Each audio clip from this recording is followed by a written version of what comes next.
Hello students, divya kumari meena, assistant professor of Government Girls College Sikandra. Welcome all of you in the class of English Literature of BA Part first year. English literature is divided in so many ages, as the English literature began with the Anglo-Saxon age. After that age came the age of Chaucer. At the end of the age of Chaucer begins Elizabethan age. So today we will study about the Elizabethan age, as the most of the syllabus prescribed in BA Part first year is based upon the writers who belongs to the age of Elizabeth. The Elizabethan age started in 1558 and it ended in 1603. The Elizabethan age is also known as the Shakespearean age, the age of Renaissance. It is known as the age of Elizabeth as it was the reign of Queen Elizabeth. Elizabeth was the Queen of England who throned in 1558 and she died in 1603. So with the empire of the Queen Elizabeth, this age started and end with her death. This is also known as the Shakespearean age because the Shakespeare was the most renowned dramatist, or the most he was the greatest dramatist or the writer who belongs to this age. Therefore, it is also known as the Shakespearean age. It is also known as the age of Renaissance. Renaissance means Punarjagran.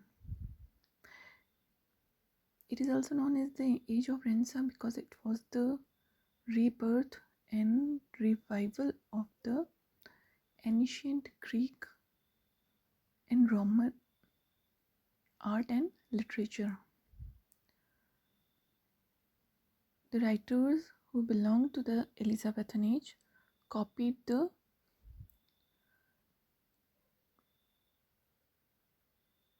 knowledge of ancient Greek and Roman writers. So this is also known as the age of Renaissance. It was the golden period of English literature, as during the reign of Queen Elizabeth, it was the time of peace and prosperity in every aspect of life. In the it was a golden period in the social and economical condition of the people of that age. It is also known as the golden period because the greatest works were written during this age, as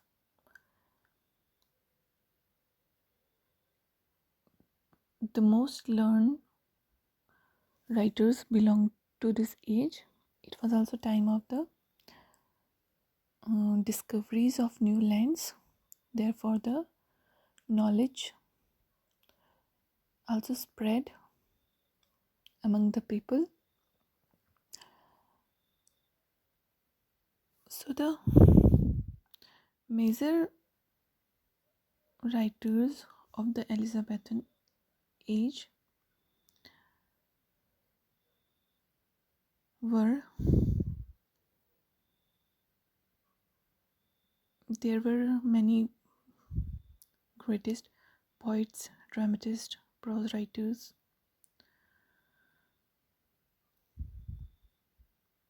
Among the poets, the famous poets are Thomas Sackville, Thomas Norton, George Gascoigne, Edmund Spenser, Thomas Yatt, Henry Howard, Sir Philip Sidney, Drayton. Edmund Spenser wrote Shepherd's Calendar, which is his famous work. Thomas Yatt was a famous sonnet writer who brought sonnet from Italy in England and formed a new pattern of sonnet, and he invented the English sonnet. Sir Philip Sidney's famous work was Arcadia. Among the dramatists, William Shakespeare was one of the most famous dramatists who wrote 37 plays, and he also wrote number of sonnet. He invented his own form of sonnet. He wrote 154 sonnets.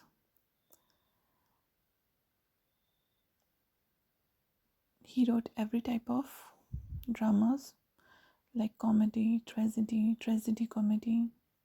He also wrote number of historical plays. Another famous writer was Ben Jonson, who was also a greatest dramatist, alchemist, and like many other dramas were written by Ben Jonson. John Webster was a melodramatist who wrote melodramas. Among the other famous writers who belonged to the Elizabethan age were Francis Beaumont, Philip Messenger, Thomas Dacre. Then there were many prose writers like Philip Sidney, Francis Bacon, Raleigh, William Webb, Hooker. Francis Bacon was the greatest prose writer, also known as the father of English prose, whose works were who has a different kind of style. He wrote aphoristic essays. He wrote essay in the tripartite style, and there were also a different class of writers who belonged to the university who were literate writers. Therefore, they were known as the university wits. Among them, John Lilly, Thomas Kidd, George Peel, Thomas Laws, Robert Greene, Christopher Marlowe, Thomas Nash were famous university wits.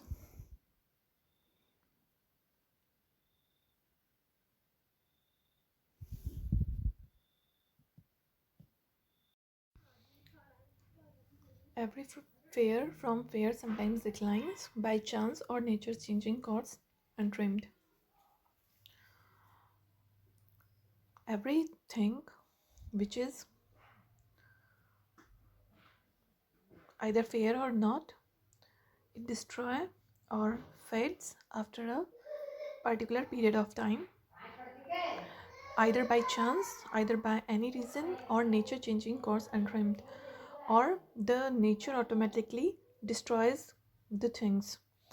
So the idea is here that everything in this universe is not eternal, not immortal. Everything is mortal. Everything will destroy after a period of time. But the writer himself reject his own idea and say that by thy eternal summer shall not fade. That your summer, that thy here refers again to his friend, and he says that the summer of summer here means your beauty. Your beauty will never fade or end, as your beauty is eternal. Eternal means permanent and temper. So he says that your beauty will never end or destroys, or nothing will be able to decline your beauty, nor lose possession of your fair thou ownst. Nor lose possession. You will never lose the possession of thy fair. You will never lose the possession of your beauty, which is which belongs to on your own. Nor shall death break thou wonderest in his shade. Even the Shakespeare challenges death, that even death cannot control over thy beauty. That when his friend will die, even after that, that will not be able to destroy his friend, as death cannot uh, cover or undertake his friend under his shed.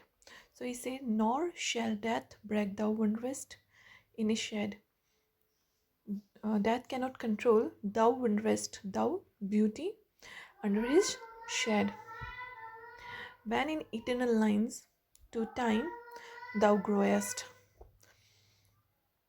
Here the writer immortalizes his friend by writing this verse. Therefore he says that when in eternal lines, that eternal lines refers to this poem, as he has written this poem which is eternal. So as the time will spend, but his friend will remain so long as man can breathe or I can see. So long leaves this, and this gives life to thee. So here the poet says that as long as man can breathe, it means until the man will be able to take breathe, and breathe make us alive. So and or I can see, or until they will be able to see through their eyes, because eyes are essential to read, and so long leaves this. So the poet says that until the man will be survive on this planet earth and they will be able to see, till that time they will read this poem. So long lives this refer here to this poem. The line of this poem will have sense until the people will live, or they can see. It means till the time this universe have existence, or the men have existence on this earth, uh, this poem has importance, and this gives life to thee. Thee here refers to the friend of the poet. So so through this poem, the poet has given and the life to his friend, and he has immortalized his friend through this poem. So the this last two lines are the most famous and most important lines of this poem. Through these lines, he gives the idea of the eternity of his friend, that through this, as he has composed this poem in order to appreciate the beauty of his friend, and through this poem, through these lines, until the man will be able to read, till that time the